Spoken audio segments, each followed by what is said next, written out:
Now excited to be joined by a very special guest, a first-time guest. It is former Texas Star, current ESPN analyst Sam Acho. Sam, tons to be able to get to with you. But first, let's talk about the Allstate Good Works team. You've got to experience both sides of this. Tell our listeners why this is so important, especially right now in this current era of college football. Yeah, thanks so much, Connor, for having me on. Yeah, so the Allstate AFCA Good Works team is essentially a team of players, 22 college student athletes and a head coach who are recognized for their community service work off of the football field. Yes, these guys are stars on the field, but also off the field. And then they've also combined this year with the Warfel Foundation to form what's called now the Allstate Warfel Trophy. As remember, the Allstate Warfel Trophy, as it's now called, is the premier award for community service. And so now the Allstate AFCA Good Works team and the Allstate Warfel Trophy are combining to try and shine more light and shed more light on the work that players are doing in their communities. And so right now there's a list of 22 student athletes who are on the Allstate AFCA Good Works team. And out of those 22, which is selected down from 178, right, voted on by a national committee. Now you people, everyone at home gets a chance to vote for their Allstate AFCA Good Works team captain. You just go to espn.com/Allstate to vote. But also that team captain will also be the Allstate Warfel Trophy winner. And so like those are great accolades, but I think the real depth, Connor, goes to the work that the players are actually doing. Gavin Sawchuk, he's a running back in Oklahoma. He spent his spring break in Hawaii with helping with the fire-affected communities from the Maui wildfires. And then when he's not in Hawaii helping the fire-affected communities, he's back in Oklahoma helping doing different camps for kids. Think about guys like Hayden Connor, who's an offensive lineman at Texas, who's doing work for Paws for a Cause, essentially helping animals who've been abused at animal shelters. I got a chance to talk to him not too long ago, and he's like, dude, like this is my passion, my goal, my desire. Malachi Starks, DB at Georgia, an all-star football player, but also a dude who does football camps for at-risk youth in Atlanta. And so these are just a few of the names of like peeling behind the curtains of, oh, wow, this is a player who just played Alabama in, this big game or the number one team. But it's like, no, dude, this guy's so much more than a football player. These guys are players who are just really changing the world. It's awesome stuff, and getting to talk to Tebow about it and getting to talk to Werfel. It's incredible to see like what's going on and shining a light on that is really awesome stuff. And I always love to be able to support what you guys are doing. A couple of guys that you talked about, they're going to be playing in the Red River Rivalry coming up very, very soon here.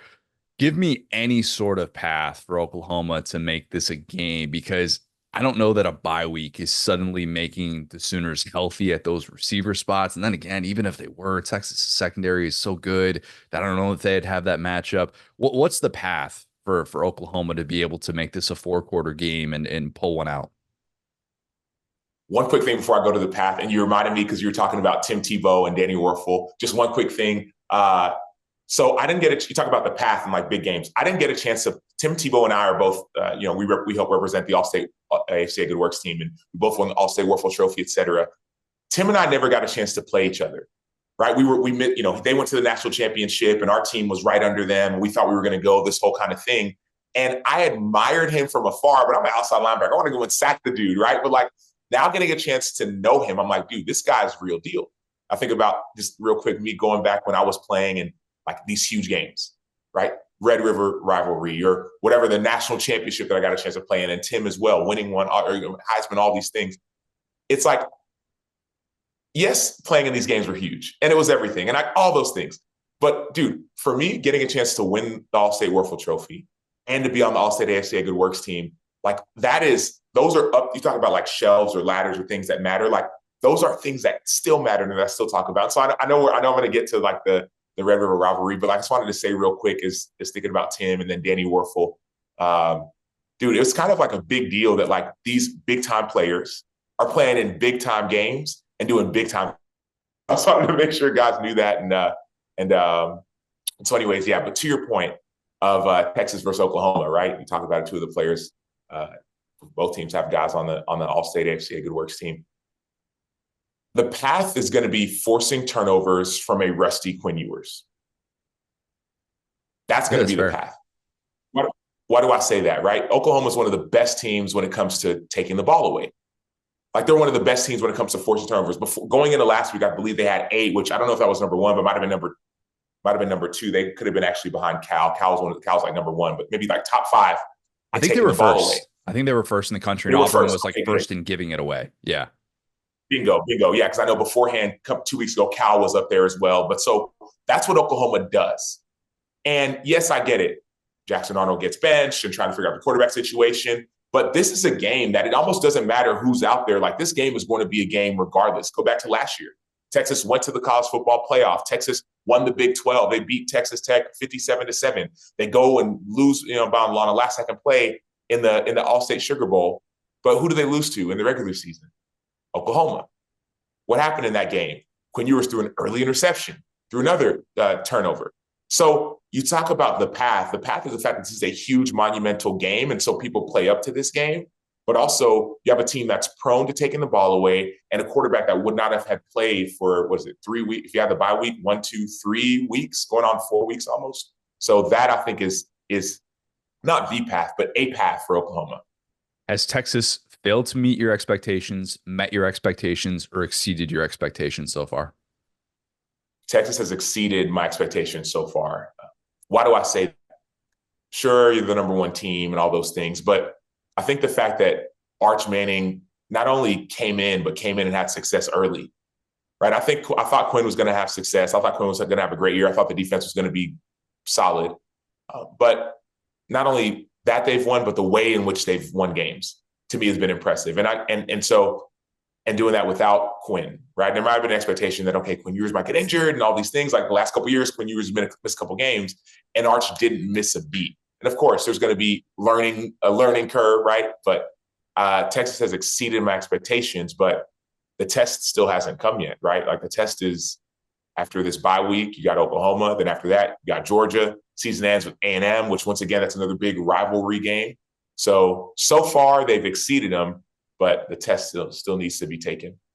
Sam, I'm going to do something that I never do, ever. I'm going to give you a chance to, if you want, walk back a take or rephrase a take, because you said on SEC Network at SEC Media Days that the Iron Bowl wasn't a national rivalry and that the Red River Rivalry was. And you said that as a Dallas, Texas native. Do you want to walk that back? Because if you don't, I'll lay out the facts, because if you rewatch the clip, like, I am the dude that is literally sitting right behind you. And I heard you say it both off air and then again on air. And I was looking at the camera just like, what in the world? Like, I couldn't believe that was said. I couldn't believe it was said on SEC Network and that you didn't get bleeped out. I mean, that in itself is kind of a miracle that happened. But explain kind of the genesis of that, and if you want to walk that take back. Yeah, definitely. So I think 2 things. One, don't want to walk the take back, but I will say this. I will say this. So I got a chance to go to the Alabama-Georgia game yesterday, right? To be on the field, on the sideline, like in the locker room, all of it. And that atmosphere at Bryant-Denny was amazing.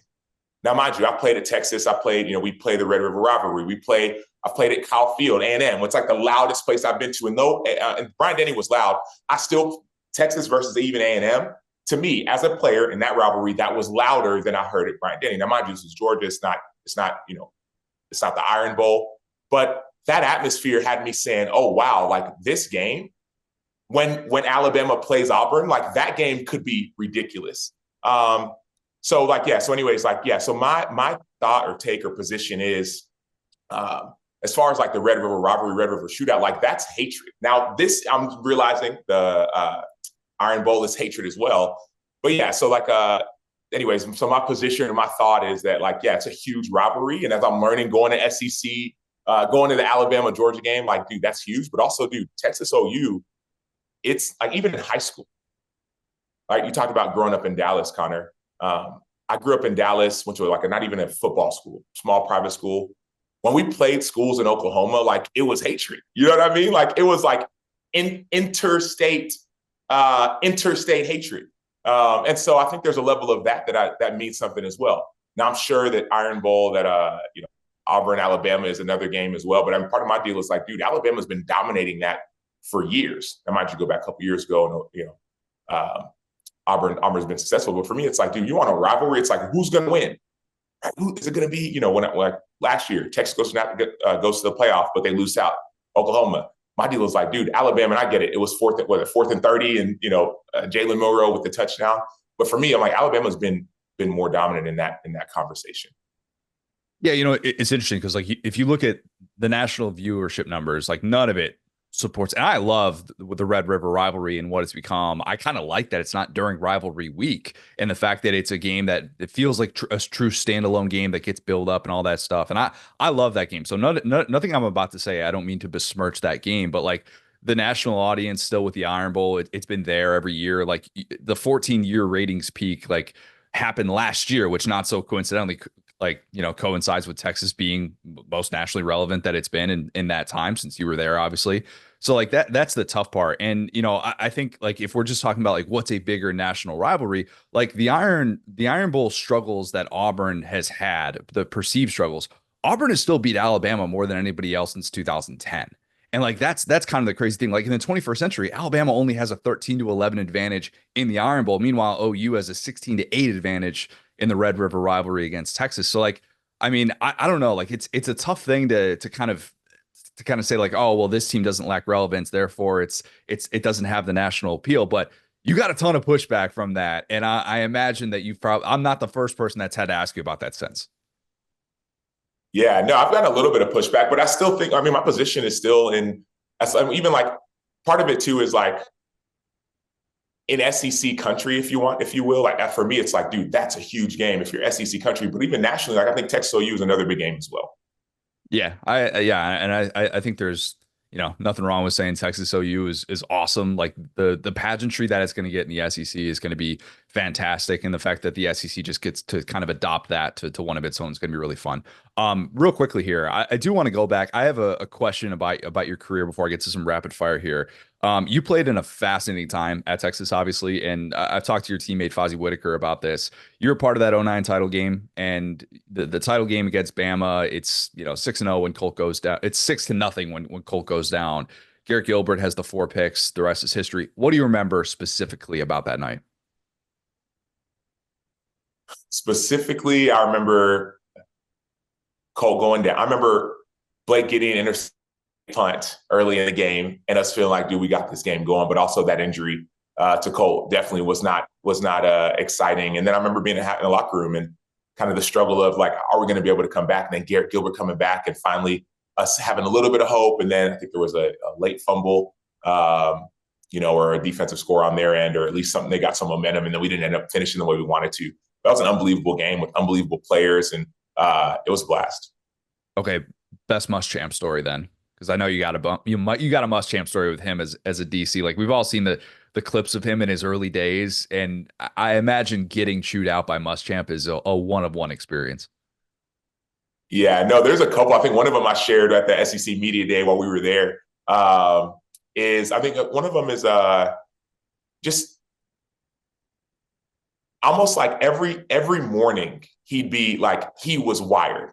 Like we'd have 6 a.m. meetings, and you have an early meeting, you kind of walk in, you're kind of like, he's like ready to rock and roll at 6 a.m. It's like, dude, you better be ready too in our meetings. Okay, let's get you out of here with some rapid fire. Just 5 questions. First thing that comes to mind. Does that work for you? Yeah, absolutely. All right. This is very appropriate for you. Number 1, Terry Black's barbecue, overrated, underrated, or properly rated? I would say underrated. Now, mind you, I have not been there, but I'm still of the old school of like, dude, Salt Lick, right? Like Salt Lick barbecue for me is the spot. Haven't been to Terry Black's yet. People still say that that's the best, but I got to try it first. So okay. I'll say over till I go and try it. Fair. All right, let's include the other teams involved in the Red River and the Iron Bowl. What's your favorite other, or let's exclude those teams. So no Oklahoma, no Texas, no Auburn, no Alabama. We've talked enough about them. What's your favorite other rivalry to watch? Ooh, favorite other rivalry. I think the Ohio State Michigan game, right? They don't say each other's names, right? Like that's a team, that's a game where you all have these huge swings, right? One team has an 8-year winning streak. Next year, the team has like I think actually for a while it was Ohio State for 14 out of 16, something crazy. But that's a game that I think that I love watching. What was your second choice behind Texas? Oh, I didn't really have one, right? Like, and what I mean by that is like there was a lot of other places that I was thinking about, but once Texas came, it was like, dude, this makes too much sense, right? If I wouldn't have gone there, there's there was too much there was so much uncertainty at the other places that I had. And so it was like my mind was here, and then Texas opened up. It was like, dude, yeah, like I'm very much like, dude, when opportunity comes, you go for it. What's your rest of season prediction for Texas? Win an SEC championship, win a national championship. What do you think's on the table? Yeah, I think after watching Alabama yesterday, I think, or was that 2 days ago? I mean, I could see Alabama and Texas competing for an SEC championship. I think Texas makes the playoff. I could see Texas winning I could see Texas winning the SEC. The problem is, right, like, yeah, definitely make the playoff, potential national championship. But they will be tested, dude. That's the thing. They will be tested. All right, last one for you. What do we have to do to get you to the Iron Bowl this year? Oh man, we got to talk to ESPN. So usually I'm work. It's funny. It's funny.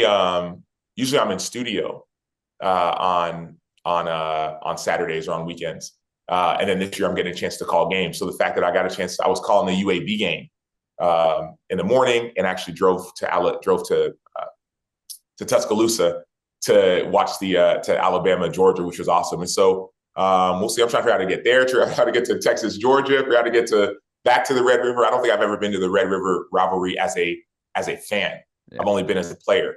So those are yeah. Hopefully we got to get. Hopefully maybe we'll be covering that game. Who knows? I'll talk to Amanda Brooks. I'll set up a story. I'll just follow around Sam Acho at the Iron Bowl. Like easy, done. Then it gives you an excuse to be able to go to. We'll figure it out. Yeah, gotta be able. But I got other work too. I'll be calling the game. It's true. No, but Connor, I appreciate you. Yeah, I appreciate you, man. Thanks so much for having me on, and even for highlighting some of the players for the Allstate AFCA Good Works team. I mean, even that rivalry, right? Like Hayden Connor from Texas, Gavin Sawchuk from Oklahoma. Like those are two guys that are. We talk about rivalries. Those are two guys that are on the teams, right? So anyways, just want to make sure that people know as well. Go to ESPN.com/Allstate so players can vote. Maybe not on the best rivalry, but on the players they want to be the Allstate AFCA Good Works team captain, and also who they want to be the Allstate Workforce Trophy winner.